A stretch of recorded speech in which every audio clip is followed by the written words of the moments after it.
But my light bulb moment came when I realised that I did not catch multiple sclerosis. I cannot give it to you. You cannot catch it from me. You don't get it from nature. Yes, I agree that there are certain childhood conditions that may be prevalent in the creation of multiple sclerosis, but fundamentally, I created this condition with the choices that I was making in my life. It's never too late to create your best health. Today, I'm speaking to Chris Freer. Chris has lived with a diagnosis of multiple sclerosis for 20 years. He trusted the drugs prescribed for him to control and slow the progression of this condition. Unfortunately, they did not work. Only 6 years after his diagnosis, he received the news he was secondary progressive and there were no drugs available to halt the progress. That's when he discovered a mindset and lifestyle approach towards his health. He discovered his power and took back control over his health. Welcome, Chris. So lovely to have you. Good afternoon, and thank you very much for inviting me. Thank you. There's so much I want to ask you, and I know we had this conversation before. I really think your story is powerful, and many people need to hear this. And I know you said this before, but Rani, do I really need to say what happened to me? I would say absolutely yes. Because we don't hear stories like this on a regular basis. And people, and I know some people with MS, and it's so easy to give up hope. So Chris, please can you get started by telling us about your journey and also when you had that aha moment, when you had your breakthrough? Okay, so I've been a businessman all my life, really, and at my height of my career, when I had 4 pubs and a couple of clubs on the go, I was experiencing all these weird symptoms that were happening to me, and I was being told by my GP that they were all stress related, and yeah, well, I could accept that I was in a stressful environment, but I didn't particularly feel that stress. I mean, I was working 16-hour days and stuff like that. But in 2002, I became extremely ill, and I got carted off by ambulance to a hospital, and that actually started me on the journey to learn what was actually ailing me, really. And I discovered that after many tests and, MRIs, a lumbar puncture, stuff like that, that I had a condition called multiple sclerosis, which quite frankly frightened the absolute life out of me. And it really did. I did exactly what the neurologist told me not to do. He said, don't visit Dr. Google. Of course, that's exactly what I did. And I discovered all these horrendous stories around the condition I had. And that set off this trail of anxiety, because I was worrying about what was going to happen. I was worrying about how I was going to provide for my family. I had 4 young children. And I was really worried about the future. But I was put on disease-modifying drugs, which I was told would slow the condition down, and it probably wouldn't really start affecting me for 20 years. But that was not the case. I got steadily worse, really. I was under a lot of pressure. I'd put myself under a lot of pressure. And my first wife, and this happens to a lot of people that are diagnosed with these kinds of chronic conditions, decided that she didn't want to be married to someone who was ill and started divorce proceedings against me, which, I was really upset about at the time. And that anxiety that I was affected by slipped into depression, really. And in 2007, With divorce on the horizon, I woke up one morning and decided that I had absolutely nothing to live for. The world would be a better place without me. Everyone would be better off without me as a burden. And I set out to end my life, really. And I had a serious attempt at doing that by hurling myself under a lorry. The thing that saved me that day, and I think this was the thought that has created everything that I am today, really. As I was about to jump under the lorry, I caught the lorry driver's eyes, and I suddenly thought, what is this act that I'm about to do? What effect is it going to have on him? And I hesitated, and I bounced off the side of the lorry. You know, it was a hesitation, and the lorry clipped me and, you know, knocked me over. But I was alive. I was hurt, but I was alive. I got admitted to hospital, and I got sectioned for a short period of time. And then I got released into care in the community. But all the time, I had this thought going on in my head. Why was it that I cared about him and I didn't care about all the people that would have missed me? I didn't care about myself. Why did I care about him and didn't care about the things that I should actually care about? And this sort of opened up my mind, really, to discovery and learning and change, if you like.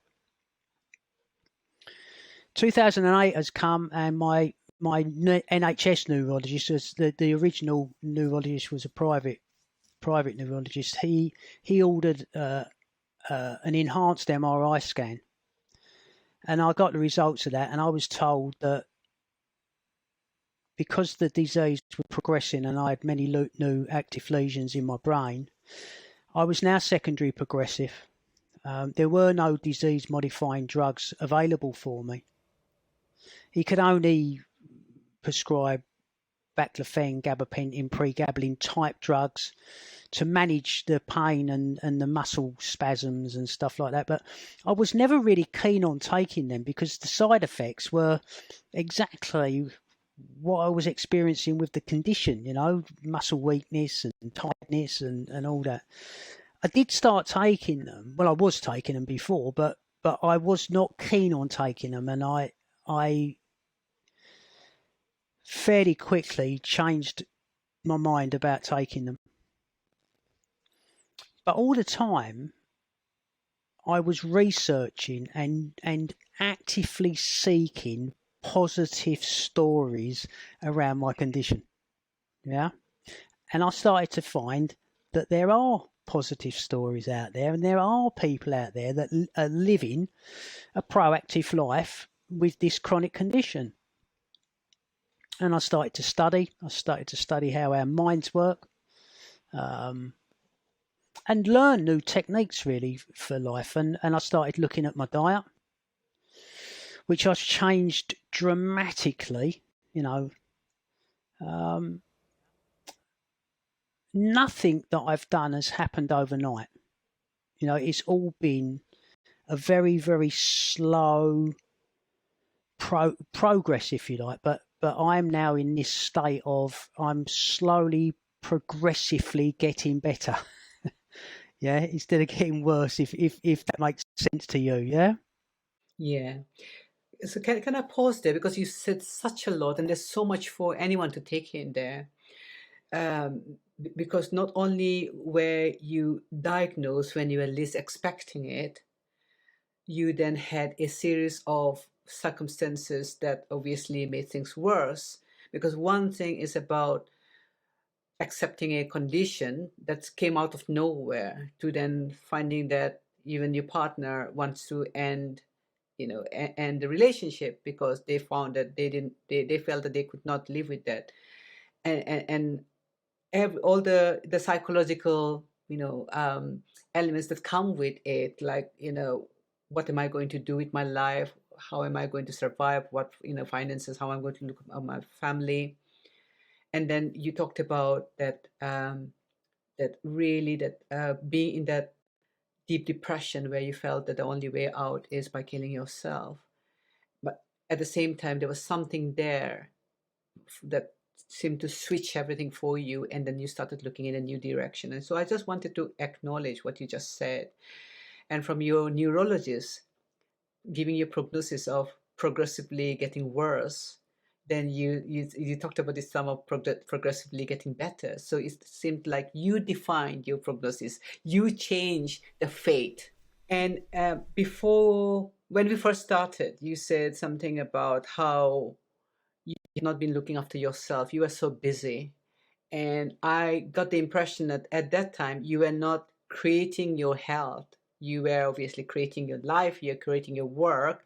But then maybe when you said you switched it to getting progressively better and then change your diet and your lifestyle, perhaps that was when you started to create your best health. Would you agree? Yes, and the light bulb moment for me was, I've done a lot of research, and I still do a lot of research, but my light bulb moment came when I realised that I did not catch multiple sclerosis. I cannot give it to you. You cannot catch it from me. You don't get it from nature. Yes, I agree that there are certain childhood conditions that may be prevalent in the creation of multiple sclerosis, but fundamentally, I created this condition with the choices that I was making in my life. Yeah. Unresolved trauma that I had in my life that I'd never dealt with played a part, I believe, as well. But I'd never really looked after myself because I falsely believed that happiness was money, really, and being able to buy things, which is one thing with money that you cannot buy. You cannot buy your health. You cannot buy it. It can help you with it, but you cannot buy it. Yeah. Yes, absolutely. Absolutely. I'm thinking of someone I know who has a diagnosis of multiple sclerosis, but that happened after a traumatic brain injury.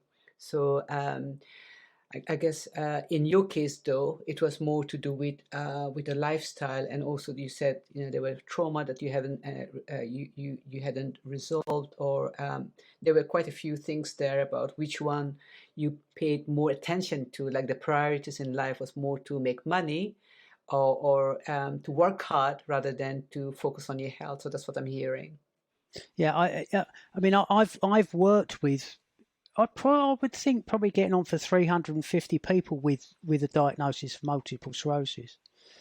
And most people that I've spoken to have reported their first symptoms after a traumatic event in their life. Car crash, something catastrophic happening in their life, the death of a loved one, or stuff. And whilst I don't think that we pay enough attention to the effect that stress has on us as human beings. I really don't. How did you get started with making lifestyle changes? Because most people will say, well, it's very hard and my symptoms make it even more difficult. And you said it was not overnight that you changed things around. So tell us a bit about how did you go about it? Well, the first thing I did, I started making dietary changes, and I discovered that there was quite a relationship between dairy, which bovine dairy, cow's dairy, and multiple sclerosis. I also discovered a diet called the Dr. Roy Swank diet, and I started researching that, and I did an elimination diet really to start with, and I cut dairy, I cut saturated fat down to as low as I could possibly get it.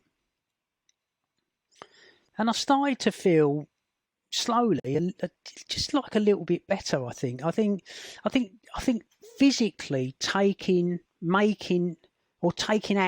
I think physically taking action has a powerful therapeutic effect on us as human beings, because we feel as if we are taking back some of our power from something that we believe is uncontrollable, which is, I'm afraid, not true. And I've discovered this over years, really. And what I've created for myself has taken me a long time. And trust me when I say that I've fallen, I've broken bones, I've cut my head open, I've felt terrible, really. But the one thing I have never done is give up. Yeah, that is something that is hard for some people. I've never given up. I mean, I had an amazing event happen in my life in 2010. When I discovered this new lady, and she was interested in me. And I thought, why would someone want to be interested in me? But she was interested in me, and she loved me, and we married, and I'm a happy guy. I'm a lucky man. I'm a lucky man. But she's been instrumental in my progress, if you like, simply because she was interested in me. And I think you answered my question there in a way, because you talked about never giving up and how you never gave up. And for some people, it might be hard. And I'm thinking, if someone is lonely on their own, they don't have loved ones or support of any kind, it must be very hard. But talking about what started it off, like after you talking to hundreds of people with MS, that it seemed like there has been some kind of traumatic event that preceded the initial symptoms, and then there's something about what was instrumental in your healing. So of course that's not the only one. There are obviously things you did, but having some love and connection in life and people believing in us or being interested in us can also be a huge factor in supporting someone to heal. Would you agree? I will 100% agree with you there. The one thing I will say is that, like I say, I'm going to go back to that thought that got me thinking, and that was that I had compassion for the lorry driver. But I'd realised afterwards that I had never had any compassion for me, ever, And I think that learning to love yourself is very important for everybody. I think love is the most powerful force that human beings possess, and we don't do enough of it. We really don't. So I have spoken to a lot of people where they say it's not easy to love oneself. Yes, and there's a lot of like resentment or judgment or anything. So did it come easily to you? Because clearly from what you're saying, your previous life, you are not someone who would talk about loving yourself. I'm imagining that. And something shifted. Is it about having a whole new perspective to the MS? Because you also said I did not catch it, and also like there was my role in having MS in that I was not looking after myself. I did not love myself. So was that insight that really shifted things for you in realizing how important love is? Yes, and like I say, and I will go back to that moment when I'd chosen to end my life,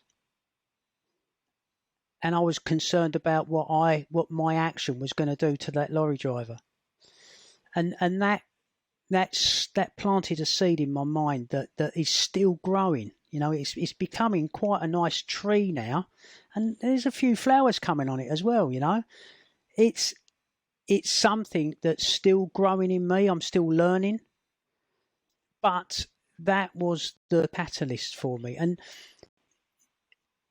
in my opinion, and this is only my opinion, okay, the only reason why people find it difficult to love themselves is because we are told that it's selfish, or we're told in our childhood that it's wrong to put yourself first, or it's wrong, you know, kids should be seen and not heard, or any of the number of negative messages that we are given can set up this narrative for us, you know. And it's I'm not talking about loving yourself in a sycophantic way, if you get what I mean. You know, I don't want to be a contestant on Love Island or something like that. Yeah. What I'm talking about is actually appreciating yourself for what you are. We are human beings are an amazing piece of engineering, you know, and we want to survive, and we want to flourish. It's our thoughts and the things that we believe that stop us from doing that. Yeah? And that will be normally something that's been told to us. Begins to form our beliefs, our core beliefs, if you like. Yeah? Yes. And what I heard from you is that for you, you had to go down feel so low and go down so deeply into a hole, so to speak, that and that was the catalyst for change. And what I'm hearing is that the narrative you might have had until that point did not make sense to you. There was a deeper intelligence that sort of showed up and created a different perspective for you. And what I'm hearing is that just because you had been there doesn't mean anyone else has to be there before they can wake up to create their best health. No. No. And at that point, I would like to say, number one, anyone that's listening to this that feels marginally like I felt, please, please, please, please go and seek some help. Go and talk to someone. There is help out there. You know, I would never, ever, ever. Well, I just don't want anyone to be in the place that I was at. Fortunately, I'm a strong guy, and I was strong enough to cope, if you like. But it's not something I would recommend. No, no way. Yeah.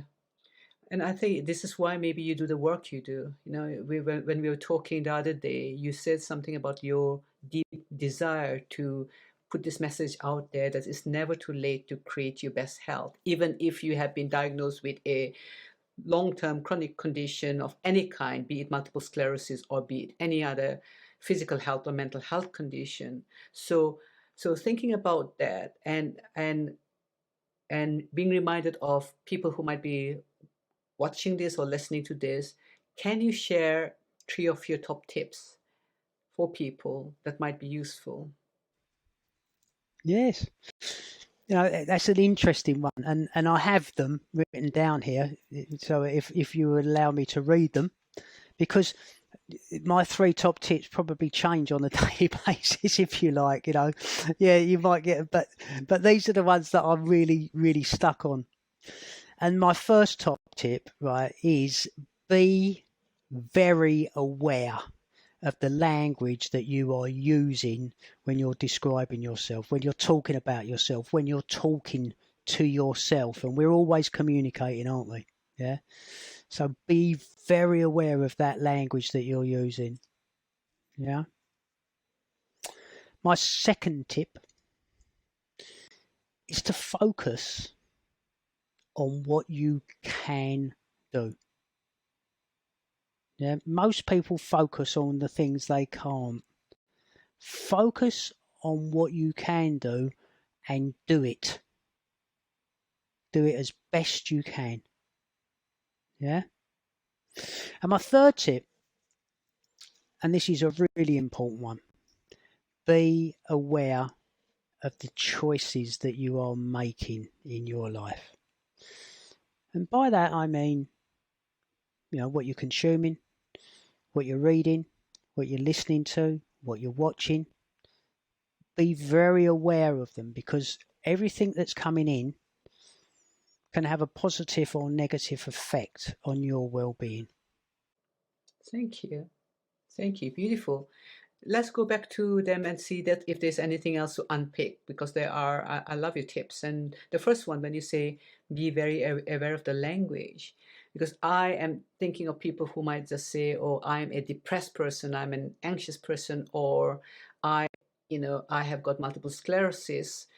Are you hinting that if we identify ourselves with a condition or a symptom or a trait, then we might be limiting ourselves? Is that what you're saying? Yes, absolutely, absolutely. And I would suggest, I mean, a little tip, okay, and there's been many milestones for me on this journey, and there still are. I'm still learning and I'm loving it. But I made an active decision to separate myself from multiple sclerosis. I used to talk about people. I used to say to people, oh, hi, I'm Chris. I've got multiple sclerosis. Yeah. It became my identity. But what I did was I now have this I've got this best friend called multiple sclerosis. That friend, and we've all got that friend in life that we don't have to see them for months or years. But when we do see them, we just pick it up from where we left off. Yeah. I've now got this friend called multiple sclerosis, so I've separated it out of my body. And my friend called multiple sclerosis comes back and visits me, normally to tell me off when I've done something that I shouldn't have done. Yeah, so I don't identify myself with, I'm Chris Freer. I'm a proactive guy. I want to create change for as many people as I possibly can in this world. Yeah. I just happen to have a condition called multiple sclerosis. So what? Beautiful. What I'm hearing here is not only are you being very aware of your language, but you are also creating who you are being and who you're showing up in the world, and you're doing it consciously and you're creating it. I love it. And why I was smiling when you were saying it is reminded me of the conversation I had with someone earlier on about stress. And most people see stress as like the demon or something that you have to flee away from. But one of my mentors, Dr. Bill Petty, talks about stress as love letter from the body, from the intelligence, sending us love letters that, hey, you have been overthinking, or you have not been taking a break, or not sleeping well. And so these are love letters. If we see them, rather than seeing this as a problem to overcome something, if we see this as love letters and we tune in and we listen to it and we separate from it, I think that we can all create a state of being that from where we thrive, and we are not and we might still have the condition, but it's not dictating who we are, and it's not dictating our life. So I love that. And the second point was focus on what you can do, and do it well. And I'm also hearing consistency. You can't just do it for one day and then give up, isn't it? I bet you, when you talk about the nutrition, I bet it was not so easy from changing the, making a major shift, but maybe you focus on doing a bit every single day, and you just kept up, you just consistently kept up. And that's what makes a habit, isn't it? Yeah, you have to turn up. You can't not do it. You've got to turn up, and you've got to turn up every single day. And look, it's a roller coaster. Living with a chronic illness is a roller coaster. It's a bit tough for me at the moment because heat, or especially humidity, it has a debilitating effect on me. I was in the gym at 8 o'clock this morning when it was cold. I did an hour in the gym. My legs feel pretty smashed to bits at the moment, but I did it. Normally I'd do it in the afternoon. Not the right time for me. I turn up every single day. Yeah. And I do what I can do. One of my 3 top tips, if you like, would be to try and raise your heart rate every single day. Get that blood pumping around your body. Burn a few calories in whatever way you can do it. Because do you know what? Raising your heart rate, pumping that blood around your body, doing a bit of exercise makes you feel better. Fact. Yeah. Thank you. And finally, you're talking about being aware of the choices. And I think that that's key thing is awareness. That is about noticing the choices we are making, even though we might not feel ready to give up on that sugary, drink or whatever that we have been drinking for years. Perhaps just starting with noticing that I'm doing it and noticing about the implications of it, or how someone feels worse after the drink. And the more you look at the tips that Chris has given you, at some point it might feel, you know what, I don't want to do it anymore. It's not needed. I don't need it. And this is not who I am. And creating yourself from a level that you want to see happen rather than reporting on your life right now. So that's what I'm hearing from your top tips and speaking to you, Chris. That's been amazing. Anything else you want to add to what I've just said? I think, even on my journey, right, and when I talk about, be aware of the choices you are making, right, and that's so important. I've had an unhealthy relationship with alcohol for as long as I can remember. I chose an industry where I was surrounded by alcohol, and I falsely related having an alcoholic drink with relaxation. So, and I never used to drink very much, but I used to have a drink virtually every day, a large vodka at night, or, maybe 2, but I would have it every day. Boxing Day this year, or last year, I should say, I said to my wife, I said, you know what, love? Today I'm going to choose not to have a drink of alcohol. And every single day since then, I have chosen not to have a drink of alcohol. And I've got to tell you that has propelled me to a new state of well-being. It really has. I've lost 1.5 stones in weight. I'm doing more exercise. I'm focused even more than I was before, and I was focused before. What an amazing decision I made that day. But I don't ever say, and this is the trick, don't ever say, if you don't want that donut, I can't have that donut or that cream cake or that drink. Don't say that. Say, today, I choose not to. And then it's not restrictive in your subconscious mind. Yeah. And instead, I choose health. I choose the best health. Yes. So, Chris, we have come to an end of this conversation, and like I said, the main theme has been that it's never too late to create your best health. So, people who are listening to this, and they might or might not have a chronic health condition, but it's about making those choices right where we are, even if we have not been diagnosed with anything. Why wait? Why wait until something happens? Start today. That's what I'm hearing. It's so empowering to hear that you woke up late. You woke up after the diagnosis, but it's never too late. And the earlier we make these choices, the better. Yes, because trust me, it's been a hard journey. But it's one that I'm never ever going to give up on. Ever. So inspiring, Chris. So if people wanted to reach out to you, what is the best way? The best way to contact me is through my website, which is www.embarked, upbeatlife.co.uk. You'll find some information on there about me, and if you want to contact me, I do believe there's a button on there that you can press, and you'll get in touch with me. So, and do you know what? I really look forward to talking to you.